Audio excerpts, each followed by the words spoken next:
Welcome to the पाठशाला। जैसा कि आप लोग जानते हैं कि हम ग्रामर में मास्टरी हासिल करने की अपनी 50 दिन की क्लास कर रहे हैं। 50 दिन की क्लासेस में हम डे 1 से लेकर डे 7 तक कर चुके हैं। जो स्टूडेंट मेरी पहली क्लास से ये इस क्लासेस को देख रहे हैं उनको तो ये पता है कि अभी क्या करना है। अभी उनको ये काम करना है कि वीडियो पॉज करनी है 20-22 मिनट के लिए। डे 1 से लेके डे 7 तक पूरा का पूरा ये जो आपके दिमाग से उतर रहा होगा, जो आप भूल रहे होगे, उसको रिफिल करना है, जैसा कि हम लोग करते हैं। जो नए स्टूडेंट है जो अभी अभी आ रहे हैं डे 8 पे, उनसे मेरी रिक्वेस्ट है कि वो डे 1 पे जाए और ये 50 दिन की क्लासेस को 50 दिन की तरह ले। अगर उनको ग्रामर में सच में जो है 250 में से 220 नंबर ले आना है। अब बात करेंगे हम आज एक और नए चीज़ की। ये तो रही कन्फ्यूज़न की, जो हम हमेशा रिफिल करते हैं। अब एक और चीज़ हो रही होगी आपके साथ कन्फ्यूज़न की। तो मैंने आपको वीडियोज़ में बताए हैं, लगभग हर वीडियो में बताया है कि जो कन्फ्यूज़न है वो आप एक नोटबुक पे नोट कीजिए। अब ये वो टाइम आया है जब नोटबुक, ये जो कन्फ्यूज़न में मैंने आपसे नोट कराया था, उन पे काम करने का। अब आपको करना क्या है, ये जो नोटबुक में आपने कन्फ्यूज़न नोट किया है वो आपको कमेंट सेक्शन में इसी पर्टिकुलर वीडियोज़ डे 8 पे आपको नीचे पोस्ट करना है। अब कमेंट इतने ज़्यादा बढ़ गए हैं, डाउट्स इतने ज़्यादा बढ़ गए हैं कि मैं इंडिविजुअली उनको रिजॉल्व नहीं कर सकता, क्योंकि काम बहुत ज़्यादा है, वर्कलोड भी बहुत ज़्यादा है वीडियोज़ बनाने का। अब एक पर्टिकुलर वीडियोज़ में मैं आपको बताऊंगा कि इस वीडियोज़ में मैं आपका कन्फ्यूज़न रिजॉल्व करूंगा। तो जो भी आपके पास कन्फ्यूज़न हुआ है, जिन स्टूडेंट ने मेरी सलाह मानी होगी, अब उनको फ़ायदा मिलने वाला होगा। उन्होंने जो भी नोटबुक में कन्फ्यूज़न बना के रखा होगा या जो उनको किसी भी तरीके का कन्फ्यूज़न हो रहा होगा, वो अब यहाँ पे पोस्ट करना चालू करें। मैं अगली वीडियोज़ में उनके वो सारे डाउट्स क्लियर कर दूंगा। और जो नए स्टूडेंट हैं उनको मैं बोलूँगा कि डे 1 स्टार्ट करें। उनको पूरा का पूरा स्ट्रेटजी पता चलता चला जाएगा कि ये 50 दिन स्पेशल क्यों है, मैंने क्या तरीका बताया है। डे 8 पे सीधे ना आए, डे 1 पे जाएँ, प्लेलिस्ट में जाएँ, वहाँ से एक्सेस करें। ये डाउट क्लियरिंग सेशन ये बहुत इंपॉर्टेंट है और इसी से आपका काम होगा। अभी तक आपने जो पढ़ाई की, जो इम्प्रूवमेंट हुआ हुआ, लेकिन साथ में जो कन्फ्यूज़न हुआ है, वो मैं बोलता रहता था कि कन्फ्यूज़न होना अच्छी बात है। जो कन्फ्यूज़न आपको हुआ होगा, जो कन्फ्यूज़न दूसरे स्टूडेंट को हुआ होगा, इट मीन्स वो अच्छे क्वेश्चन ही होंगे। जब कन्फ्यूज़न क्रिएट करते हैं वो एग्जाम में आ सकते हैं। अब अगर उस कन्फ्यूज़न वाले क्वेश्चन को अगर हम किसी वीडियो में डिस्कस करेंगे तो आपका क्वेश्चन, बगल वाले स्टूडेंट का क्वेश्चन का डाउट, वो सारा का सारा आपका क्लियर हो जाएगा। अब फिर यहाँ से आपकी ग्रामर में मास्टरी हासिल होना स्टार्ट होगी। अगर ये डाउट क्लियर नहीं हुआ तो आप कंफ्यूज होंगे, तो आप मास्टरी हासिल नहीं कर पाएंगे। तो ये हम आगे वीडियोस में ये चीज़ें करते रहेंगे, तो इस चीज़ को आप सीरियसली लीजिए। और एक नया चीज़ मैं आप लोगों के लिए करने वाला हूँ, मैं और आशीष सर दोनों लोग मिलके, कि टीयर सेकंड के लिए हम कुछ प्लान कर रहे हैं, कुछ स्पेशल करने का, ताकि हम आपको पूरी तरीके से गाइड कर सके। इसके विषय पे अभी विचार चल रहा है, हम जल्दी इस विषय में आपको अनाउंस करेंगे कि हम टीयर 2 के लिए क्या करने वाले हैं। लेकिन अभी हमारा काम है टीयर 1 पे फोकस करना। तो ये जो चीज़ें हैं, जो स्टार्ट की मेरी 2-2.5 मिनट की वीडियो है, इस ये चीज़ आपका बहुत काम का है। रिवीजन सेशन जिस प्रोसेस में मैं बताता हूँ उस प्रोसेस में करना है। आप अगर प्रोसेस, जैसा कि आप लोगों ने बताया कि आप पूरा प्रोसेस, पूरी स्ट्रेटजी इस्तेमाल कर रहे हैं, तो डे 1 अब आपको जुबान पे होगा, डे 2 भी जुबान पे होगा, डे 3 से लेकर डे 4, 5, 6, 7 तक थोड़ा बहुत डाउट पे होगा। उसी सीक्वेंस में चीज़ें क्लियर हो रही होगी। और एक बार ये कन्फ्यूजन बस आपका क्लियर हो जाए, इट मीन्स है कि अब आप उन 6-7 दिनों पे उन टॉपिक्स में मास्टरी हासिल कर सकते हैं। चलिए बात करते हैं आज की क्लास की। हम जैसा कि मॉडल्स पढ़ रहे हैं, आज कुछ मेन वर्ब्स के कॉन्सेप्ट भी पढ़ेंगे। तो सबसे पहले बात करते हैं मॉडल की, कि मॉडल जो है लगभग हम पूरा डिटेल पढ़ चुके हैं। कुछ एक आध कॉन्सेप्ट और रह गया जो आज हम उसको देखेंगे, कि एक्टिव वॉइस और पैसिव वॉइस में यूज कैसे करते हैं। जैसे बात करें इंडेफिनिट टेंस की, इसमें हम जो यूज करते हैं वो subject model V1 plus object use करते हैं। पैसिव वॉइस में object model B, V3, by and subject use करते हैं। ये चल के हम पैसिव वॉइस में डिटेल में पढ़ेंगे। अभी आपको यहाँ मैं थोड़ा सा रफ नॉलेज दे रहा हूँ एक चार्ट के थ्रू। कॉन्टिन्यूअस में इस फॉर्म में subject plus modal plus B plus V1 plus ING plus object.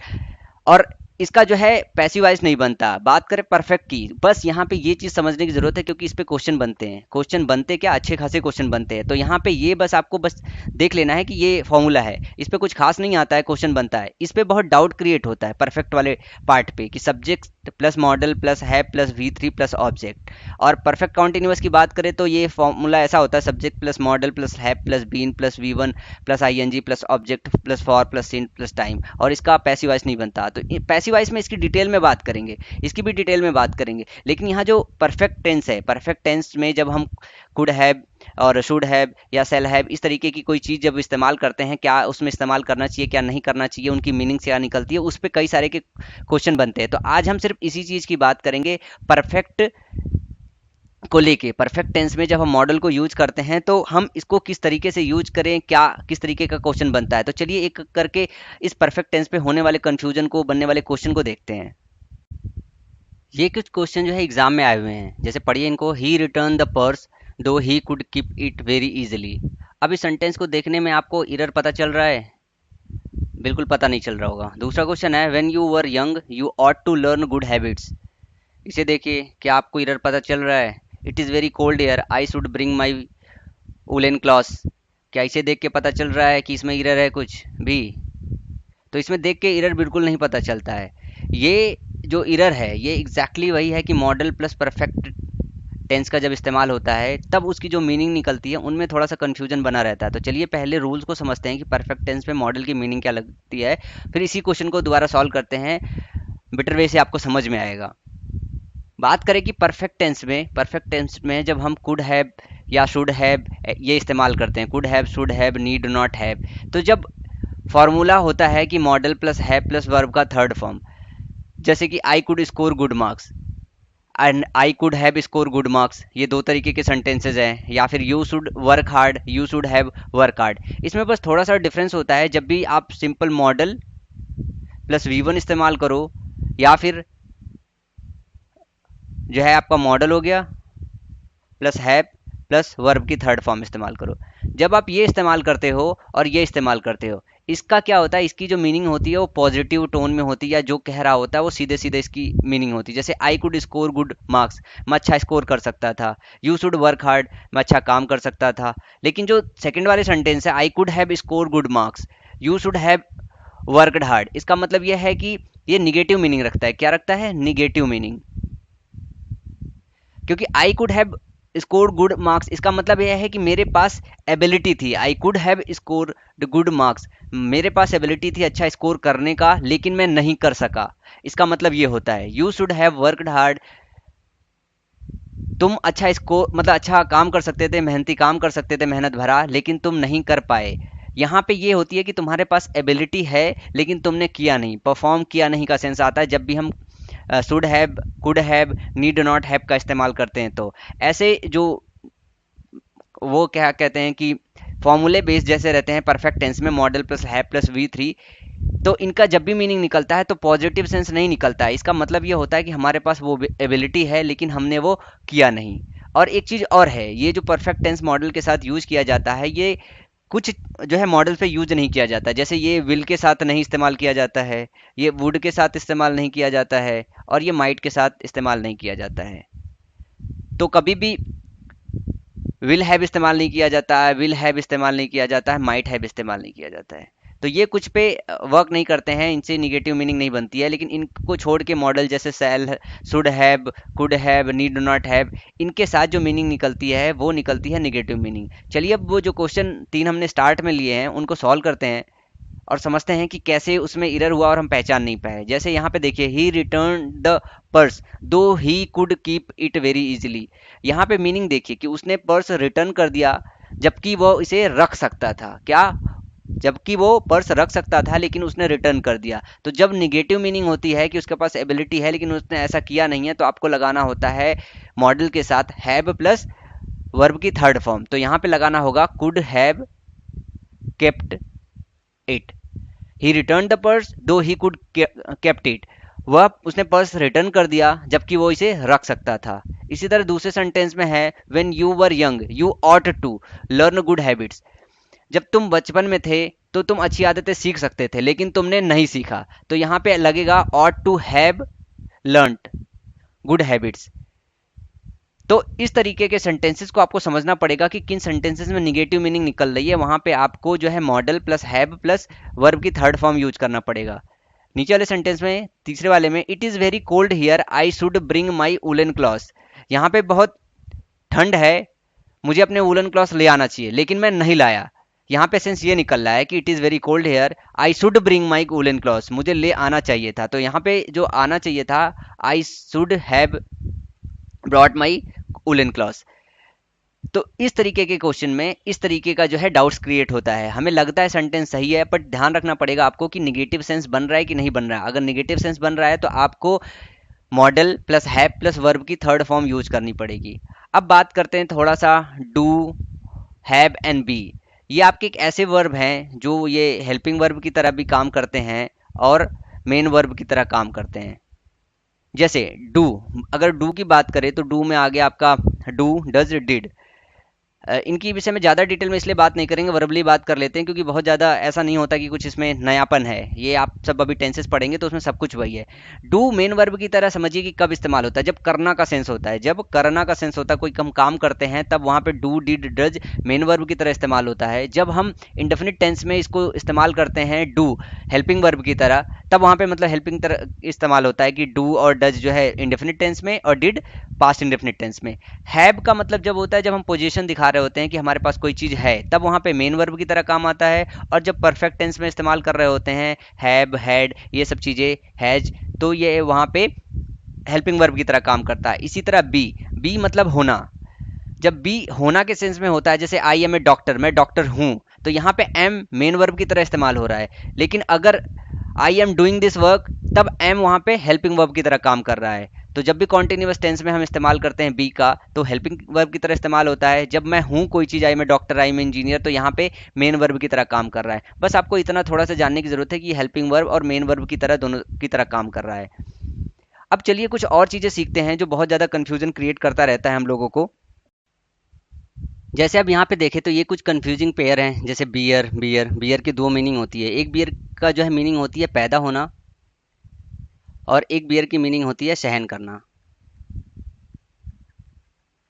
जब बियर की मीनिंग पैदा होती है तो इसका जो V2 फॉर्म होता है वो बोर होता है, और जब सहन करना होता है तो भी V2 फॉर्म होता है, वो बोर होता है। लेकिन जब V3 फॉर्म की बात करें तो बॉर्न होता है।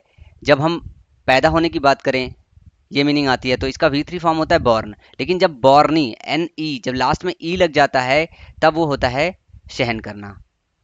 यहाँ पे V3 फॉर्म में डिफरेंस है और मीनिंग होती है पैदा करना।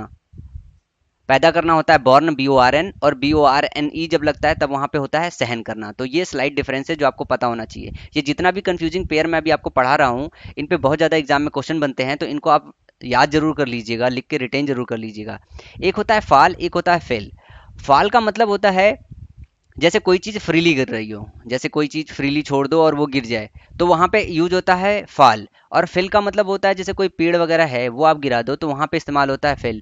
इसका मतलब होता है bring down, to bring down. कोई चीज़ अगर हम गिरा दे तो वहाँ पे हम फिल का इस्तेमाल करते हैं, और फाल का इस्तेमाल होता है जब नेचुरली अपने आप गिर रहा हो तो फाल का जो सेकंड फॉर्म होता है, देखिए यहाँ पे फेल, तो यहाँ पे आपको ध्यान देना पड़ेगा कि एक फर्स्ट फॉर्म है फेल, एक सेकंड फॉर्म है फेल। तो जब सेकंड फॉर्म यूज हो फेल, तब उसका मतलब होता है कि कोई चीज़ फ्रीली गिर रही हो, तो फॉल फेल फॉल इन ये होता है। और फेल का जो सेकंड फॉर्म होता है, जिसका मतलब होता है नेचुरली ना गिर के हम लोग कोई चीज़ जैसे पेड़ वगैरह गिरा है, तो वहाँ पे इस्तेमाल होता है फेल। इसका सेकंड फॉर्म होता है फेल्ड और फेल्ड। अभी क्वेश्चन करेंगे तो उसमें ये चीज़ें आपको मिलेगी, तो थोड़ा सा और कंफ्यूजन क्लियर होगा। लेकिन आप यहाँ पे अच्छे तरीके से समझ लीजिए कि फॉल और फेल में क्या डिफरेंस है। यहाँ पे कंफ्यूजन होगा कि एक फर्स्ट V1 फॉर्म है, एक V2 फॉर्म है। तो जब V1 फॉर्म में आएगा तो उसका मतलब होता है कि हम कोई चीज़ गिरा रहे हों, और जब फेल का मतलब आता है V2 फॉर्म में, तो वहाँ पे ये होता है कि वो नेचुरली कोई चीज़ गिर रहा हो। अब यहाँ पे बात करें इसी तरीके से, एक होता है फाइंड, एक होता है फाउंड। फाइंड का मतलब होता है कोई चीज़ हम जब पाते हैं, कोई चीज़ पाना होता है, पाने के सेंस में आप लोग जानते हैं कि फाइंड का इस्तेमाल करते हैं। और फाउंड का इस्तेमाल वहाँ पे होता है जब हम कोई चीज़ स्टेब्लिश करते हैं। अब कंफ्यूजन कहाँ पे क्रिएट होती है, जैसे फाइंड का सेकंड फॉर्म है फाउंड एंड थर्ड फॉर्म है फाउंड। तो जब हम पाना के सेंस में इस्तेमाल करते हैं, तो फाइंड का सेकंड फॉर्म होता है फाउंड एंड फाउंड। और यही फाउंड फर्स्ट फॉर्म बनता है जब हम कोई चीज़ स्टेब्लिश करते हैं, उसका V2 फॉर्म होता है फाउंडेड एंड फाउंडेड। तो कंफ्यूजन कहाँ क्रिएट होता है, ये V1 और V2 फॉर्म में, ये V1 फॉर्म है, ये V2 फॉर्म है। तो आपको टेंस देख के पहचानना पड़ेगा कि बात किस टेंस में की जा रही है। अगर वहां पे फाउंड इस्तेमाल किया गया है और वो V2 फॉर्म में है, तो उसका सेंस होगा पाना। और अगर फाउंड इस्तेमाल किया है, V1 की तरह इस्तेमाल किया है, तो वहां पे स्टेब्लिश करने का सेंस होगा, स्थापना करना का सेंस होगा। कभी कभी कंफ्यूजन क्या होता है कि ये फाउंड दे देता है और आपको इस्तेमाल करना होता है ये वाला सेकंड फॉर्म। तो आपको ये भी समझना पड़ेगा कि जो सेंटेंस है उसकी मीनिंग क्या है, कोई चीज़ आप पा रहे हो या कोई चीज़ स्थापित कर रहे हो, उस हिसाब से आप इनको इस्तेमाल करोगे। तो इनको आप प्रॉपर तरीके से समझिए और इनको रिटेन कीजिए। इसी तरह कुछ और कंफ्यूजिंग पेयर है, जैसे होता है एक ग्राइंड, एक होता है ग्राउंड। ग्राइंड का मतलब है कोई चीज़ जैसे पीसना, ग्राइंड करना। तो ग्राइंड का सेकंड फॉर्म होता है ग्राउंड एंड ग्राउंड, और फिर यही ग्राउंड फर्स्ट फॉर्म बनता है। और ये ग्राउंड होता है हमारा जैसे जमीन वगैरह हो गया, उस पर लेट जाना, या ग्राउंडेड सेंस में इस्तेमाल करते हैं जब हम कि ग्राउंड ग्राउंडेड ग्राउंडेड। तो इसका मतलब होता है जमीन की बात की जा रही हो, और ग्राइंड ग्राउंड ग्राउंड की बात की जा रही हो, तो उसका मतलब होता है पीसना। या फिर महीन करना कोई चीज। तो ग्राइंड और ग्राउंड में ये डिफरेंस होता है। यहाँ पे भी सेम वही डिफरेंस है जो इसके पहले वाले वर्ड्स में थे कि ग्राउंड आपको सेंटेंस देख के समझना पड़ेगा कि पीसना के सेंस में इस्तेमाल हो रहा है या फिर जमीन के सेंस में, ग्राउंड वाले सेंस में इस्तेमाल हो रहा है, जमीन के सेंस में कि ग्राउंडेड की ग्राउंड हो जाओ, ग्राउंडेड हो जाओ, इस तरीके का। तो अगर जमीन के सेंस में होगा तो ये फॉर्म इस्तेमाल होगा, ग्राउंड ग्राउंडेड ग्राउंडेड, और पीसना के सेंस में इस्तेमाल होगा तो ग्राइंड ग्राउंड और ग्राउंड का इस्तेमाल होगा। इसी तरह लाई के कई फॉर्म होते हैं। एक होता है लाई, ये झूठ बोलना। क्या होता है? झूठ बोलना। इसका सेकंड फॉर्म होता है लाइड और थर्ड फॉर्म होता है लाइड।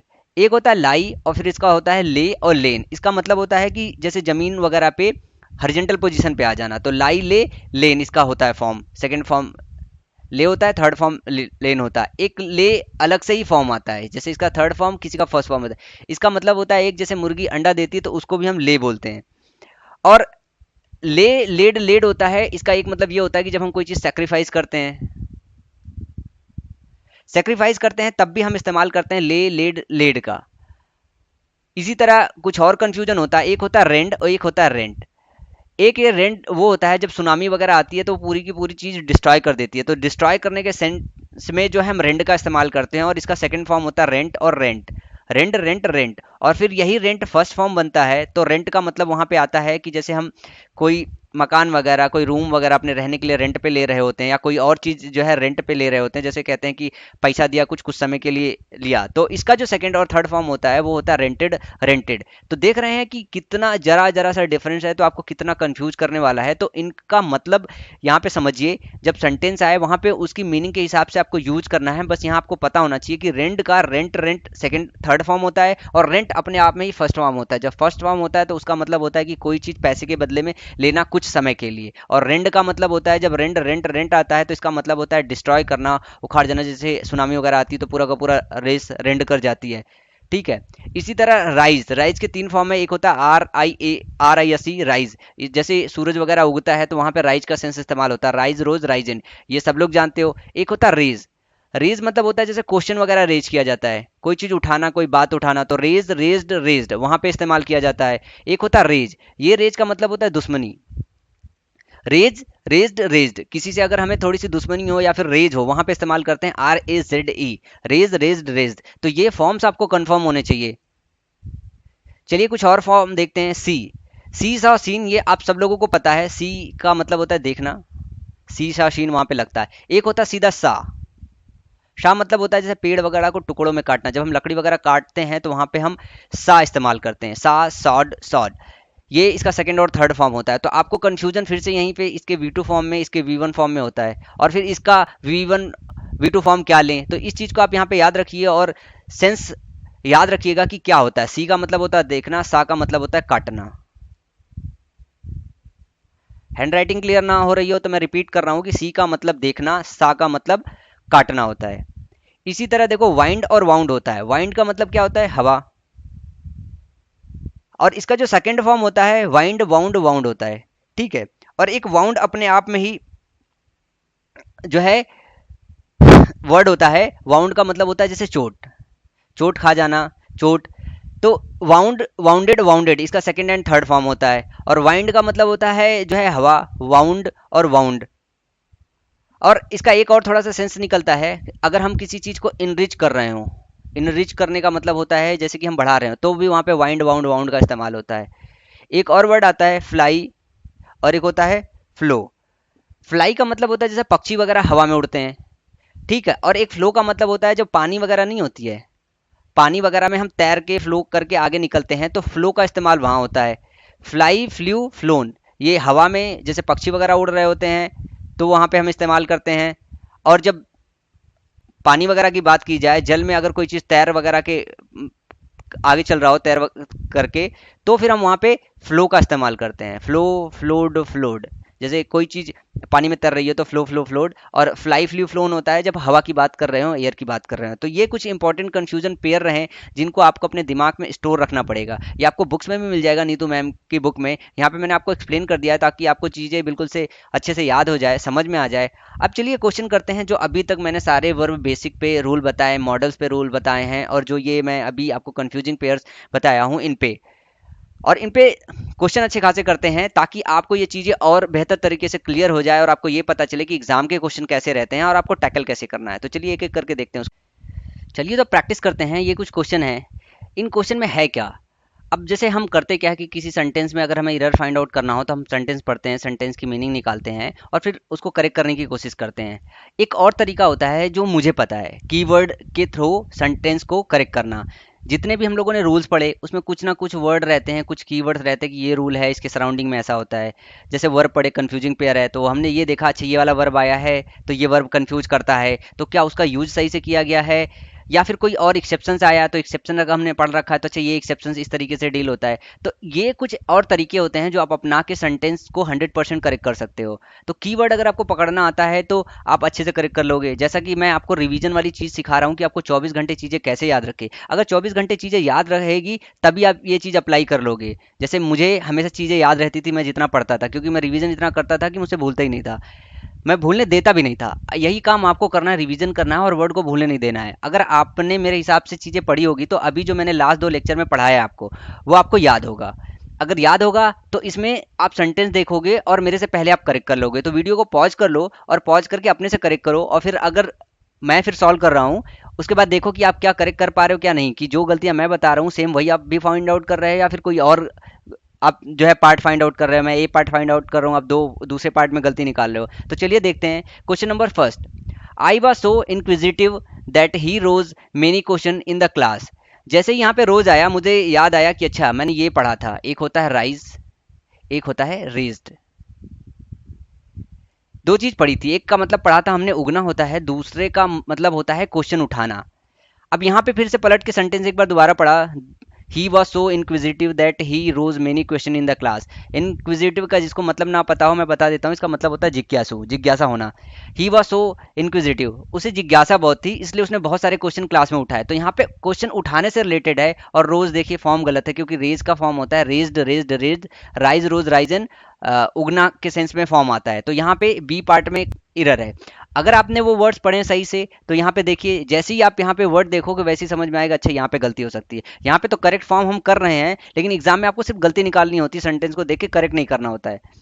क्वेश्चन नंबर सेकंड है he was born a poor parents. अभी थोड़ी देर पहले हमने बॉर्न पढ़ा था कि बॉर्न के बियर के जो है दो मीनिंग होती है, एक तो होता है सहन करना, टॉलरेट करना, एक होता है पैदा करना। तो जो पैदा करने वाला फॉर्म होता है या पैदा हुए वो बॉर्न होता है BORN। जब BORNE लगाते हैं थर्ड फॉर्म में तब इसका मतलब होता है सहन करना। अब यहाँ पे देखिए he was born a poor parents, वो गरीब परिवार में पैदा हुआ था। तो सेंटेंस ए में ही इरर है, आपको आगे देखने की जरूरत नहीं है कि but brought up in A affluent family, बहुत आसानी से निकल जाएगा। अब क्वेश्चन नंबर थर्ड देखिए, the university was found in 1950 when India was not self dependent in many aspects. अब यहाँ पे देखिए फाउंड वर्ड आया, एक था फाइंड, फाउंड, फाउंड अभी मैंने पढ़ाया है, और दूसरा होता है found, founded and founded.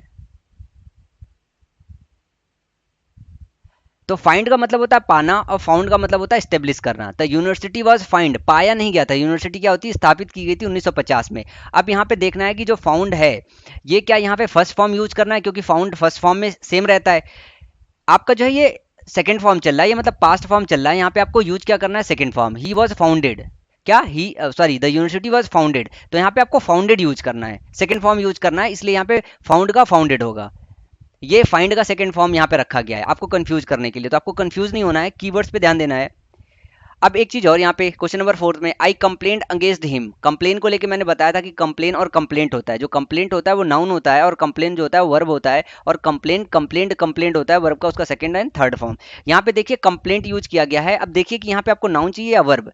I complaint against him, मैंने उसके खिलाफ कंप्लेन किया, तो आप काम कर रहे हो, तो जो काम करने वाला वर्ड होता है, जो करता वर्ड है, जो डूइंग वर्ड होता है वो होता है आपका वर्ब। तो यहाँ पे आपको वर्ब चाहिए, तो कंप्लेंड कंप्लेंड होगा, कंप्लेंट कंप्लेंट नहीं होता, कंप्लेन कंप्लेंट कंप्लेंट होता है, कंप्लेंट आपका नाउन होता है। Question number fifth, failure must not have permanent affect on a person because only the tough survives. Failure must not have permanent affect. अब यहाँ पे देखिए कि अफेक्ट और इफेक्ट दो वर्ड मैंने पढ़ाया था, एक बताया था कि वर्ब की तरह इस्तेमाल होता है, एक बताया था नाउन की तरह इस्तेमाल होता है। यहाँ पे बस आपको देखना होता है कि फेलियर मस्ट, ये मॉडल हैव, ये आपका मेन वर्ब। अब आपको क्या चाहिए? ऑब्जेक्ट। ऑब्जेक्ट आपका एक तरीके का नाउन होता है, तो नाउन चाहिए, तो अफेक्ट की जगह यहाँ पे क्या इस्तेमाल करोगे? इफेक्ट। तो अगर आपको कीवर्ड्स याद है कि इन वर्ड्स को लेके, वो वर्ड्स याद है जिनको लेके कंफ्यूजन होता है या जिनके पेयर्स अलग आते हैं, तो आप आसानी से सेंटेंस को करेक्ट कर ले जाओगे। तो जितने मैंने वर्ड अभी तक पढ़ाए हैं वो बहुत हैं, और जो बचे कुचे हैं कहीं से भी आते हैं वो मैं सारी 50 दिन की क्लासेस में कवर करा दूंगा। बस आपको क्या करना है? पढ़ना है और प्रॉपर तरीके से बार बार इस चीज़ को रिवाइज करना है कि वो वर्ड्स आपको भूले ना। प्रैक्टिस करते रहोगे तो प्रैक्टिस में क्या होती है, चीज़ें और भी यूज टू हो जाती है। 6, I keep my cool and never lose my temper even when provoked. अब यहाँ पे देखिए, I keep my cool and never lose my temper. यहाँ पे एक चीज आपको देखना होगा कि हमने जो ये लॉस वर्ड था इसको भी लेके एक चीज बताई थी आपको कि हम लूज का इस्तेमाल कब करते हैं, लॉस का इस्तेमाल कब करते हैं, और LOSS का इस्तेमाल कब करते हैं। अब यहाँ पे देखना होगा कि आपको चाहिए क्या। उसमें मैंने आपको बताया था एक वर्ब होता है, एक नाउन होता है, एक एग्जेक्टिव होता है, और तीनों की मीनिंग अलग अलग बताई थी। I keep my cool and never lose my temper. तो यहाँ पे मैं कभी खोता नहीं हूँ, तो खोना आपका क्या है? एक डू वर्ड है, मतलब आपको वर्ब चाहिए। जो आपका वर्ब होता है वो होता है LOSE। क्या होता है? LOSE, loss. I never loss my temper. ये जो लूज होता है ये आपका एग्जेक्टिव फॉर्म होता है, इसका मतलब होता है ढीला करना। तो ध्यान रखिएगा, लूज, लॉस और लूज का क्या मतलब होता है। LOSE में एक बार दोबारा रिपीट कर देता हूँ। LOSE का मतलब होता है, ये वर्ब की तरह होता है, इसका मतलब होता है जो है खोना। और एक वो होता है LOSS, लॉस, इसका मतलब होता है घाटा होना। ये आपका जो है नाउन की तरह इस्तेमाल होता है कि घाटा, LOS, लॉस मतलब घाटा होता है। LOSE लूज, ये होता है ढीला करना, और ये एग्जेक्टिव की तरह इस्तेमाल होता है। Question number 7,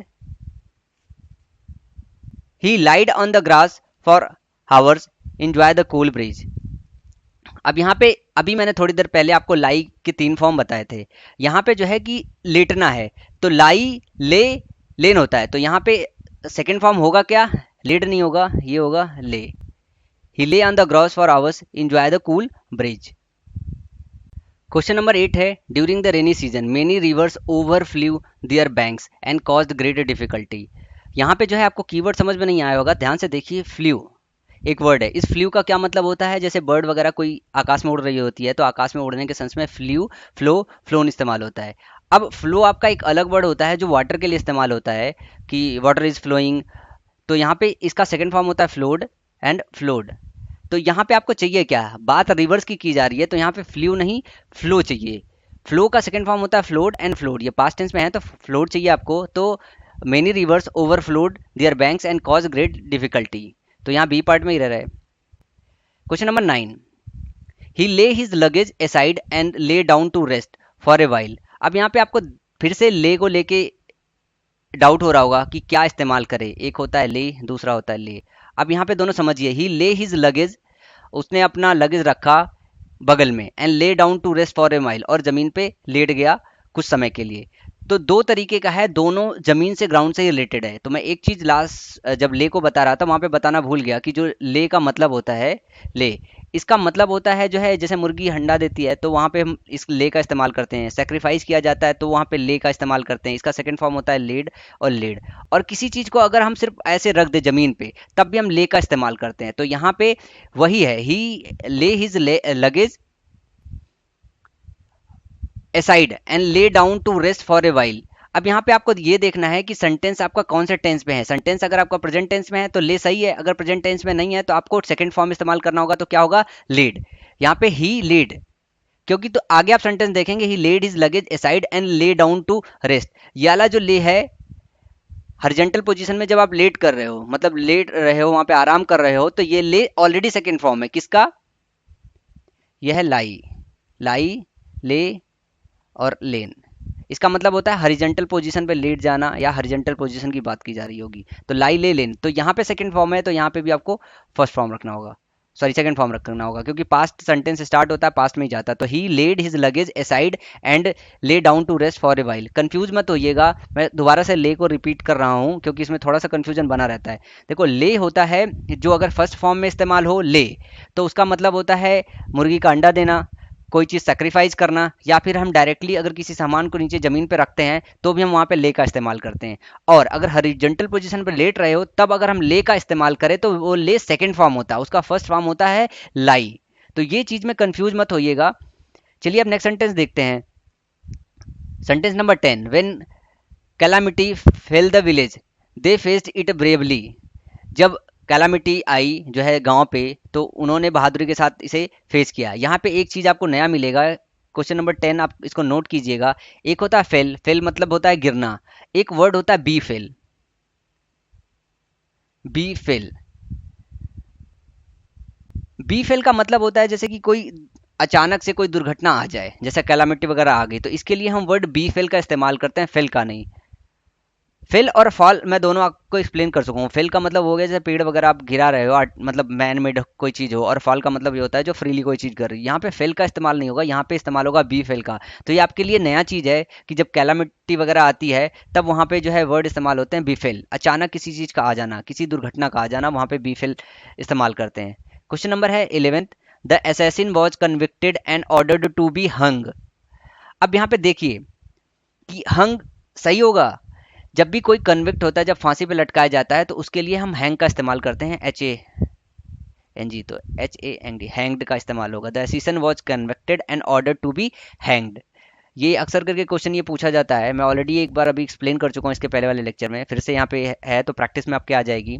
question number 12, if I leave now I will not be able to return back before 9 PM। ये सुपरफ्लुअस सेंटेंसेज है, जैसा कि आप प्रैक्टिस कर चुके हैं, तो रिटर्न के साथ बैक इस्तेमाल नहीं होगा, ये गलत है। Question number 13, when the company offered him a purse on his retirement, he refused to agree it. He refused to agree it. तो दिमाग में आपके एक चीज और जैसे पढ़ा है तो आपके आना चाहिए कि रिफ्यूज को लेके क्या कुछ गड़बड़ी है, क्योंकि इसमें दो तीन वर्ड होते हैं, रिफ्यूज होता है, डिनाई होता है, डिक्लाइन होता है। तो क्या रिफ्यूज सही जगह पे है?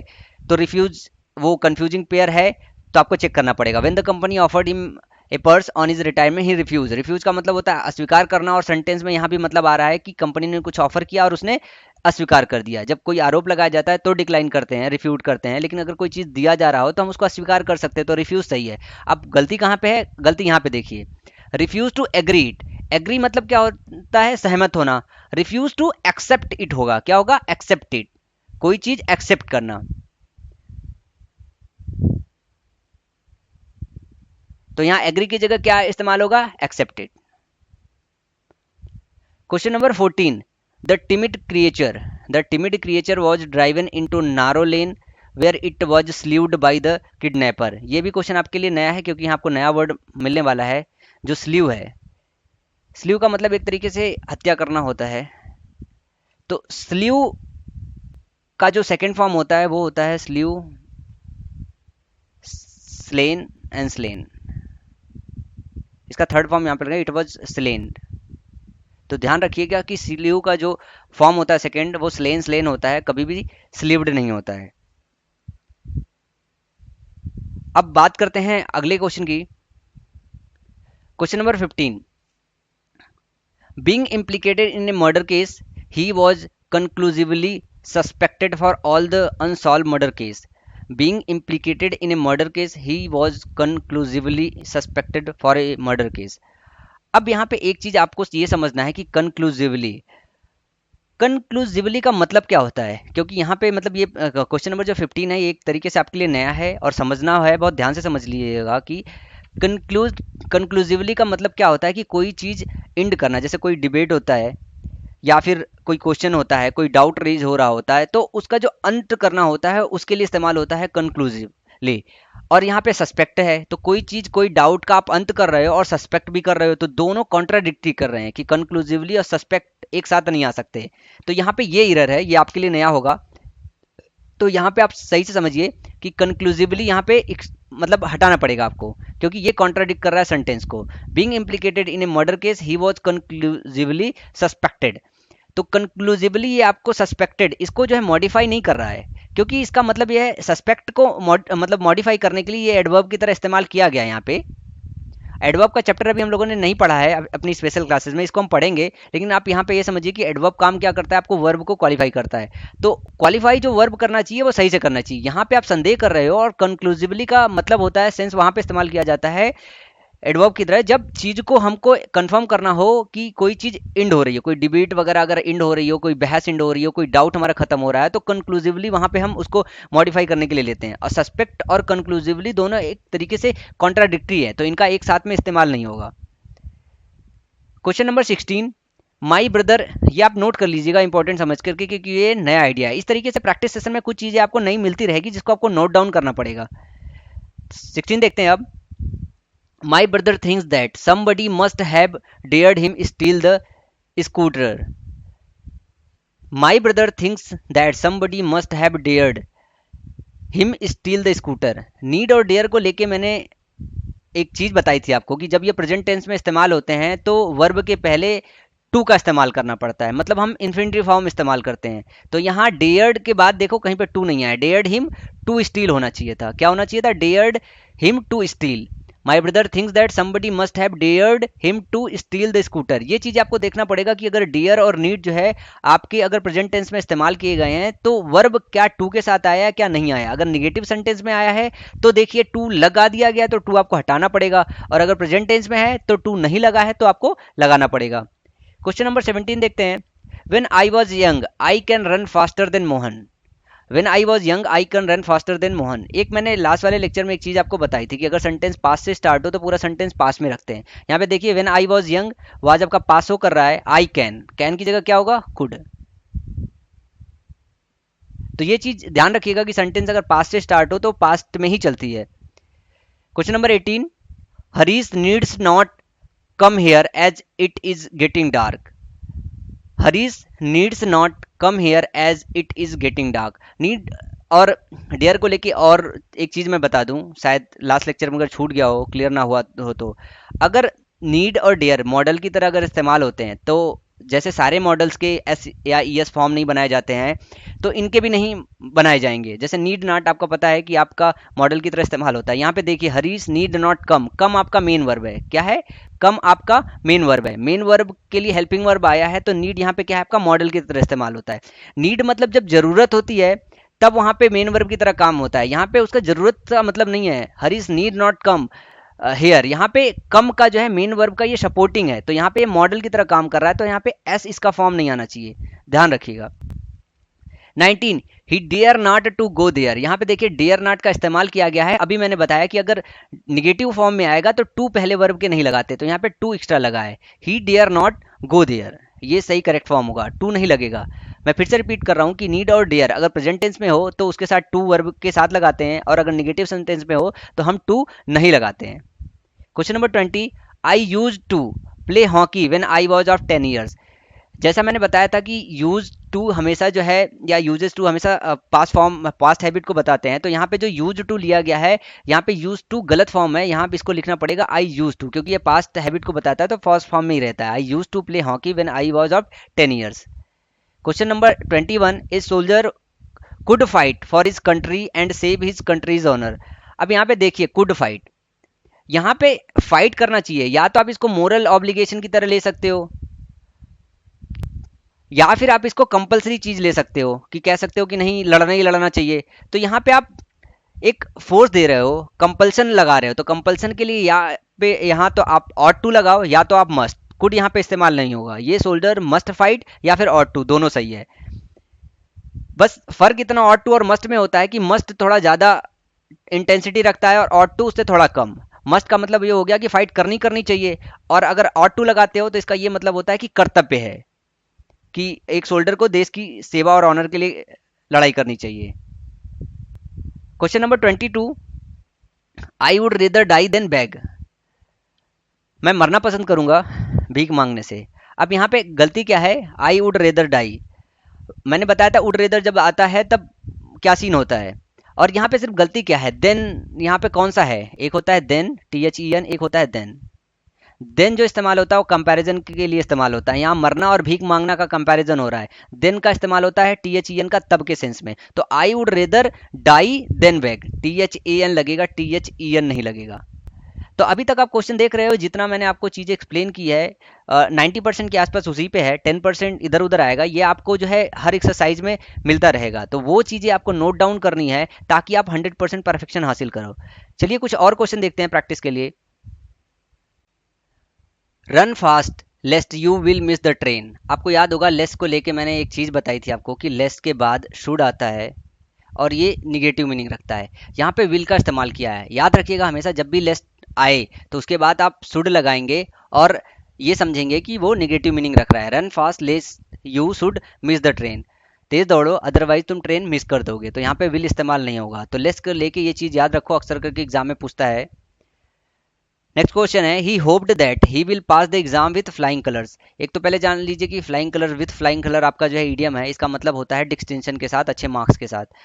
ही होप्ड दैट, अगर मैंने बताया था लास्ट वाले ही क्लास में डे 7 में कि अगर पास्ट टेंस में अगर कोई सेंटेंस है स्टार्ट हो रहा है तो पास्ट टेंस में कंटिन्यू करेगा। यहाँ पे देखिए ही होप्ड सेकंड फॉर्म है और विल इस्तेमाल किया गया, तो यहाँ पे आपको क्या लेना पड़ेगा, विल का वुड बनाना पड़ेगा। He hoped that he would pass the exam with flying colours.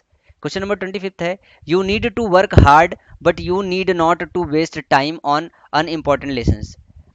अब नीड को लेके अभी मैंने थोड़ी देर पहले क्वेश्चन एक्सप्लेन किया है, दोनों कॉन्सेप्ट एक ही सेंटेंस में दे दिया गया। यू नीड टू वर्क, यहाँ पे नीड आपका अजरेटिव सेंटेंस है, सिंपल सेंटेंस है, तो टू लिया गया है वर्ब के पहले, करेक्ट है। लेकिन यहाँ पे देखिए यू नीड नॉट, इस यहाँ भी वर्ब के पहले टू ले लिया गया है। तो अगर स्टूडेंट को ये चीज पता ना हो तो सेंटेंस करेक्ट नहीं कर सकते हैं कि अजरेटिव सेंटेंस में टू वर्ब के पहले लगाते हैं, निगेटिव सेंटेंस में टू नहीं लगाते, तो यहाँ पे टू नहीं लगेगा। तो ये चीज याद रखिएगा, बहुत एग्जाम में पूछता है। Question number 26, She would broke a plate every day when she came to Delhi last month। एक चीज आपको पता होना चाहिए, जैसे कि हमारा जितना भी मॉडल है, जो भी मॉडल है अपने साथ हमेशा वर्ब की फर्स्ट फॉर्म लेती है, कभी भी V2 और V3 फॉर्म नहीं लेती है। यहाँ पे सी वुड ब्रोक, यहाँ पे ब्रोक सेकंड फॉर्म है तो यहाँ पे होगा break. She would break a plate every day when she came to Delhi last month. ध्यान रखिएगा कि मॉडल्स V1 लेता है, V2 V3 नहीं लेता अपने साथ। 27, the old lady prayed that he may live long. यहाँ पे देखिए द ओल्ड लेडी प्रेड, ये पास में स्टार्ट हुआ, दैट ही में लिव लॉन्ग। अब मे, यहाँ पे मे का पास फॉर्म क्या होता है, might. The old lady prayed that he might live long, ये यहाँ पे करेक्ट फॉर्म होगा। क्वेश्चन नंबर 28 है Rama must not to have treated his mistress like that. अभी मैंने बताया आपको जो फॉर्म होता है करेक्ट, मॉडल प्लस जो है हैव आपका आता है प्लस V3 फॉर्म आता है।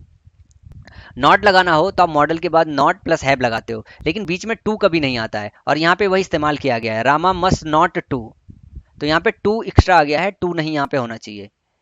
29, waste material should be recycle if possible. एक चीज और बता दूं, शुड के बाद और मॉडल्स के बाद जब भी बी आए तो आप समझिएगा कि वहां पे पैसिव फॉर्म है।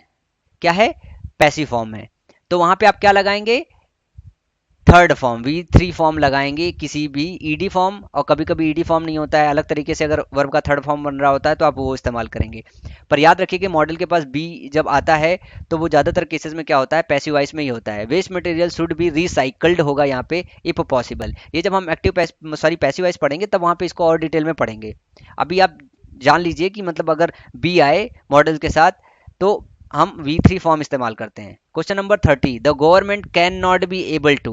अब यहाँ देखिए कैन नॉट एबल टू, मैंने बताया था कैन, कुड एंड एबल ये पेयर्स में नहीं आते और यहाँ पे इस्तेमाल किया गया है, तो सेंटेंस इनकरेक्ट है। तो इसको करेक्ट कैसे करेंगे, या तो आप कैन नॉट को हटाइए, या फिर कैन नॉट को हटा के विल लगाइए, या फिर आप एबल हटा लीजिए। The government can not contain, इस तरीके से। अगर आपको कीवर्ड्स याद है तो सेंटेंस आगे पढ़ने की जरूरत नहीं है, यहीं हो गया, टाइम आपका सेव हो गया, आप निकल लिए। तो जो चीज़ें मैं बता रहा हूँ आपको उसको रिटेन करना पड़ेगा, रिवीजन करते रहिए। मैं बार बार हर वीडियोस में इस चीज़ को रिपीट करता रहता हूँ रिवीजन को लेके। Question number 31, if you get good marks I shall happy as much as you.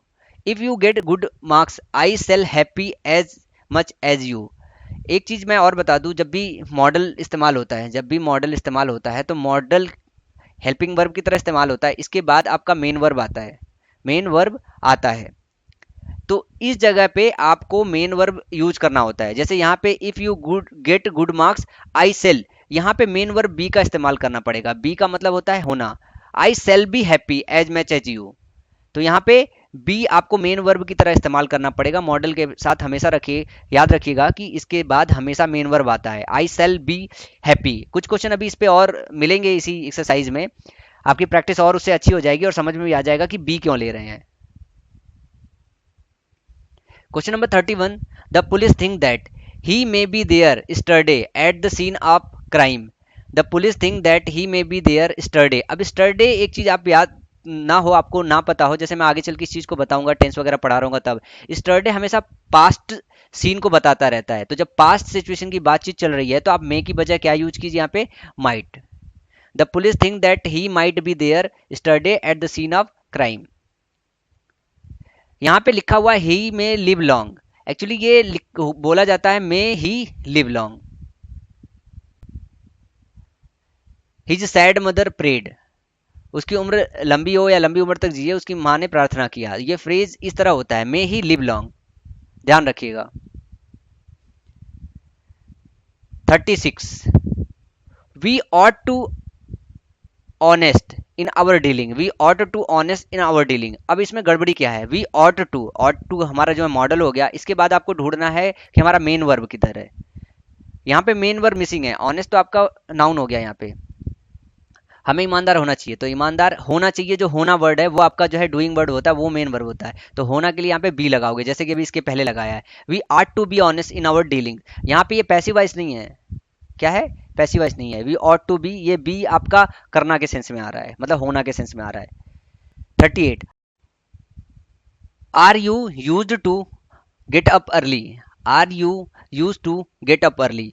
मैंने आपको एक रूल पढ़ाया होगा कि use to, accustomed to, with a view to, prone to, taken to, ये सारे जितने भी वर्ड होते हैं इनमें जो टू लगा होता है वो प्रीपोजिशन की तरह काम करता है। और जब ये प्रीपोजिशन की तरह काम करता है तो इनके बाद आने वाला जो वर्ब होता है वो आईएनजी फॉर्म में होता है। तो यहाँ पे गलती वो है। ऐसे अगर आपको ये चीज़ पता नहीं होगा, ये एक्सेप्शन है, तो आप इसको सही नहीं कर पाओगे। Are you use to get up early, sense मतलब अगर आपने पढ़ा नहीं है ना तो सेंटेंस बिल्कुल भी देखने में सही लगता है कि हाँ ये चीज़ सही है, इसमें कोई गलती नहीं हो सकती है। लेकिन जब याद रखिएगा, use to, custom to, with a view to, prone to, taken to, इस तरह कुछ वर्ड और हैं जो मैंने आपको 2-3 बार पढ़ाया हुआ है, प्रीपोजिशन में भी पढ़ाया था, अब यहाँ पे भी पढ़ाया है। तो इनके बाद वर्ब की आईएनजी फॉर्म लगती है, तो यहाँ पे होगा getting, GETTING, getting up early. तो ये यहाँ पे एरर है। Question number 39, our knowledge of history does not come to our help and sometimes we even fail to remember who invented America. मैंने इन्वेंटेड और इन्वेंट और डिस्कवर को लेके एक चीज बताई थी। इन्वेंट क्या होता है कि नया कोई चीज अगर हम बना रहे होते हैं तो हम इन्वेंट बोलते हैं, और कोई चीज पहले से प्रेजेंट हो रही होती है और उसे अगर ढूंढ रहे होते हैं तो हम डिस्कवर लगाते हैं। तो यहाँ पे इन्वेंटेड के बजाय क्या होगा, डिस्कवर्ड आएगा। तो डिस्कवर्ड वर्ड का इस्तेमाल करोगे आप। ध्यान से सुनिएगा, मेरी हैंड राइटिंग बड़ी गंदी है। आई think the news might true, I think the news might true, यहाँ पे फिर से देखिए माइट के बाद जो है मेन वर्ब मिसिंग है, तो यहाँ पे आप भी का इस्तेमाल करेंगे। I think the news might be true. Very soon I realised that he is at fault. अब इस सेंटेंस को ध्यान से देखिए, अभी तक हम इस चीज पे रिलेटेड 3-4 क्वेश्चन अभी अभी प्रैक्टिस में कर चुके हैं। Very soon I realise that he is at fault. अब ध्यान से देखेंगे आपको समझ में आ जाएगा कि देखिए यहाँ पे रियलाइज पास्ट फॉर्म यूज किया गया है और यहाँ पे इज इस्तेमाल किया गया है। तो यहाँ पे इज को चेंज करोगे आप क्या, वॉज में। इसी तरह नेक्स्ट क्वेश्चन में है ही remembered that his visa will be expired in a month. यहाँ पे देखिए रिमेंबर्ड आपका जो है पास्ट फॉर्म में इस्तेमाल किया गया है, और विल को क्या चेंज करना पड़ेगा आपको, वुड में। तो कुछ चीजें होती हैं आपको ऐसे एग्जाम में आएगा, आपको सीधे सीधे अगर ये चीजें पता है कि पास के साथ पास यूज करते हैं तो आप सही कर ले जाओगे। 44, in any case no disciplinary action are required to be taken, in any case no disciplinary action are required to be taken. ये थोड़ा सा नया है, ये हम चल के जो है सब्जेक्ट वर्ब एग्रीमेंट में पढ़ेंगे, टेंसेस वगैरह में पढ़ेंगे। जैसे नो डिसिप्लिनरी एक्शन, ये आपका क्या है, सिंगुलर फॉर्म है। अगर सिंगुलर फॉर्म है तो इसके साथ जो वर्ब इस्तेमाल होता है वो भी सिंगुलर इस्तेमाल होता है, तो यहाँ पे इज लगाएंगे। ये चीज़ें हम आगे चल के पढ़ेंगे, अभी इतना समझ लीजिए जैसे कि सिंगुलर अगर सब्जेक्ट होता है तो वर्ब सिंगुलर लगता है, और जो अनकाउंटेबल नाउन होता है जिनको हम काउंट नहीं कर सकते हैं वो हम ट्रीट करते हैं एज ए सिंगुलर, और उनके साथ हम सिंगुलर वर्ब का इस्तेमाल करते हैं। यहाँ पे नो डिसिप्लिनरी एक्शन एक आपका सिंगुलर सब्जेक्ट है, और इसके लिए जो वर्ब का इस्तेमाल करेंगे वो इज का इस्तेमाल करेंगे, आर का नहीं, मतलब सिंगुलर वर्ब का इस्तेमाल करेंगे।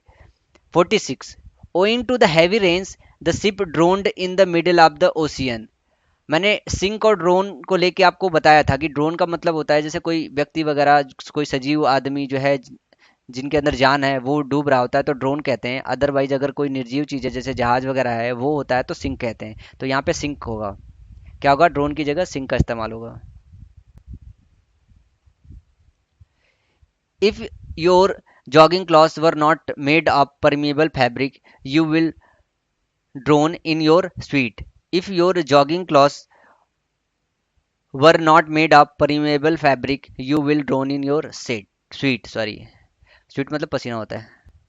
If your jogging clothes were not made of permeable fabric you will. ध्यान से देखिए ये बहुत आसानी से कर लेंगे, वर विल पास्ट फॉर्म और इसके साथ विल का इस्तेमाल किया गया है। अब इसको करना क्या होगा, आपको वुड में चेंज करना पड़ेगा।